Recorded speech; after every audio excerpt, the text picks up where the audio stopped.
Muy buenas tardes, gracias a todos por estar aquí presentes. Este trabajo fue realizado a la Universidad de Guadalajara, específicamente en el Laboratorio de Electroquímica y Corrosión. Está titulado Mediciones de variaciones de temperatura interfacial en régimen sinusoidal para reacciones electroquímicas y con ello la obtención de una nueva función de transferencia.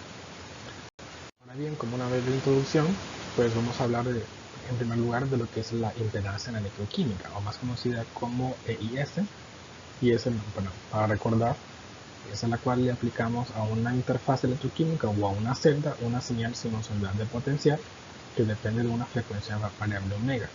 Y a esta le vamos a medir como respuesta una señal sinusoidal de corriente que también depende de una frecuencia variable omega. En el caso de la impedancia, lo que hacemos es que comparamos la perturbación con la señal de respuesta en lo que es la denominada función de transferencia.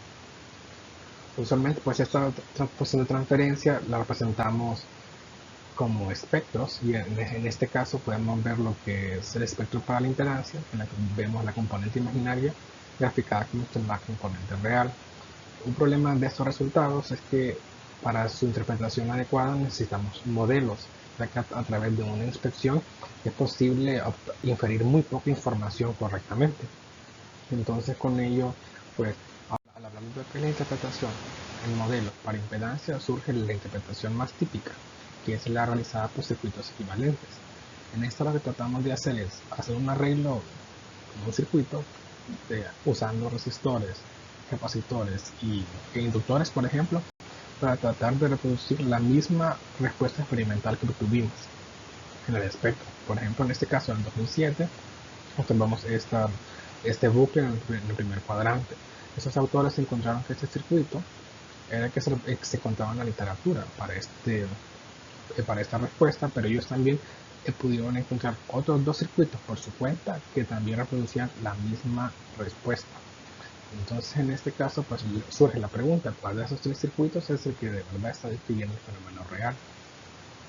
Bueno, en el 94, los doctores Gabriel y Tribolet propusieron lo siguiente: ¿qué tal si a la impedancia, aparte de medirle la respuesta de corriente, le medimos simultáneamente otras respuestas que sean eléctricas y no eléctricas?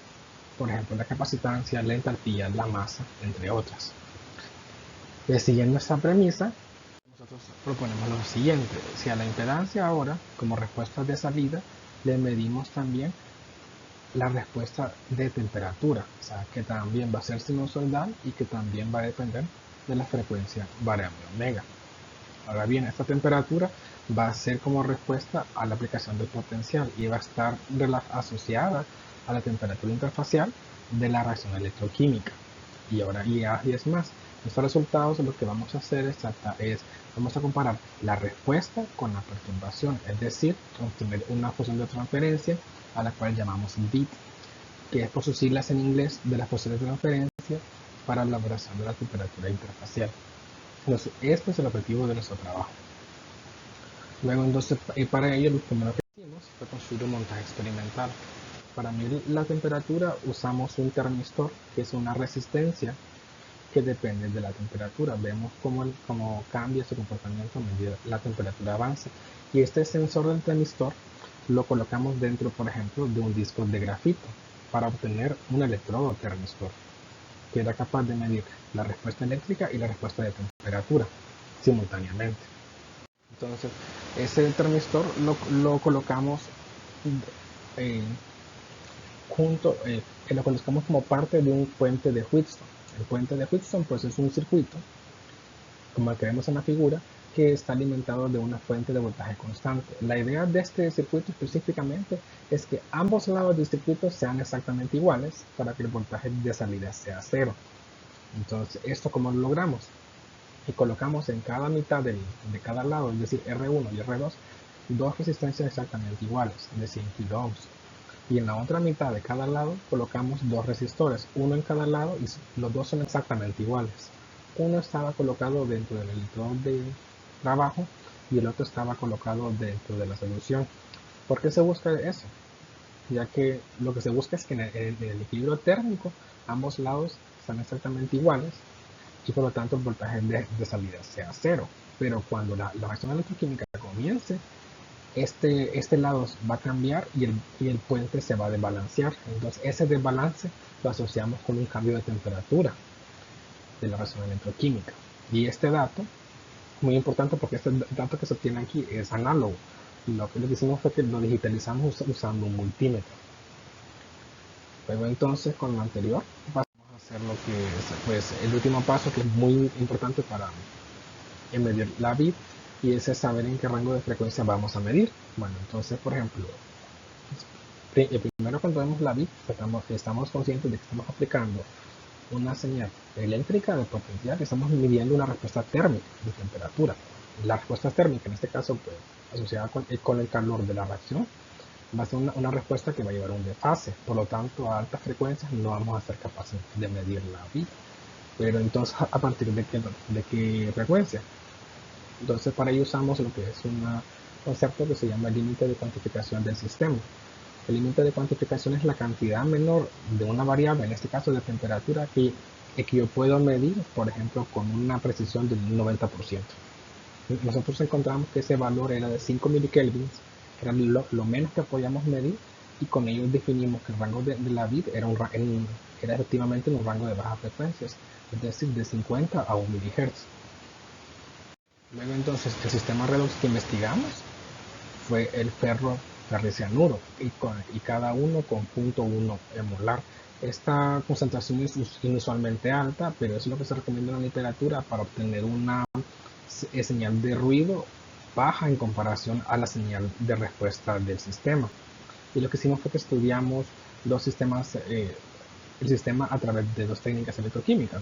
Pues, en primer lugar, la impedancia, que nos sirvió como base, ya que es un método nuevo, y la variación de la temperatura interfacial o la vid.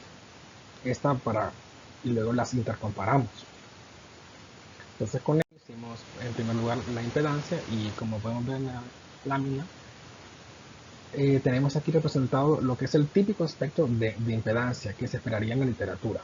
Como podemos ver, para el ferroferrio se espera que a alta frecuencia se presente un bucle seguido del comportamiento típico de la difusión en capas infinitas. Bueno, pero esto es lo que esperábamos. Sin embargo, lo que tuvimos fue algo diferente. En primer lugar, observamos que a alta frecuencia teníamos el típico bucle asociado a la transferencia de carga, seguido por la respuesta típica de la difusión en capas infinitas. Sin embargo, a 10 MHz, a partir de las 10 MHz, observamos un segundo bucle capacitivo, que no es típico del ferroferrio, ¿verdad? Entonces, cuando nos pusimos a investigar, nos dimos cuenta que este es un bucle que se puede asociar a procesos secundarios que se observan en este sistema bajo condiciones experimentales específicas. Entonces, cuando empezamos a investigar, nos dimos cuenta que, por ejemplo, ya habían reportes para este tipo de sistemas, y entre sus productos secundarios por ejemplo, se podían observar el ferricianuro como por sí mismos, absorbidos en el electrodo, y la formación de complejos en la interfase, por ejemplo, el azul de Prusia, el verde de Berlín o el blanco de Prusia.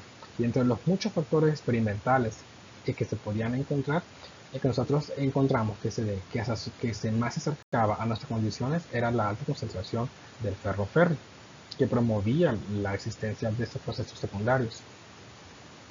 Luego entonces con ello pues pasamos a hacer justamente lo que es la medición de la vid, que es la variación de la temperatura interfacial en modulado. Y obtuvimos lo siguiente: en el rango de frecuencias que estábamos midiendo, que era de 50 a 1 MHz, obtuvimos un bucle en el tercero y cuarto cuadrante. Y este bucle pues está compuesto por dos bucles superpuestos que cambian de tendencia justamente en 10 MHz. Cuando comparamos estas etapas con las etapas de la impedancia, nos encontramos con que la vid está efectivamente midiendo la variación de la temperatura para la difusión y para la reacción secundaria observada en el electrodo. Luego entonces lo que hicimos fue que comparamos los efectos de Bode fase y Bode módulo para la impedancia y para la vid, y encontramos estas constantes de tiempo a bajas frecuencias.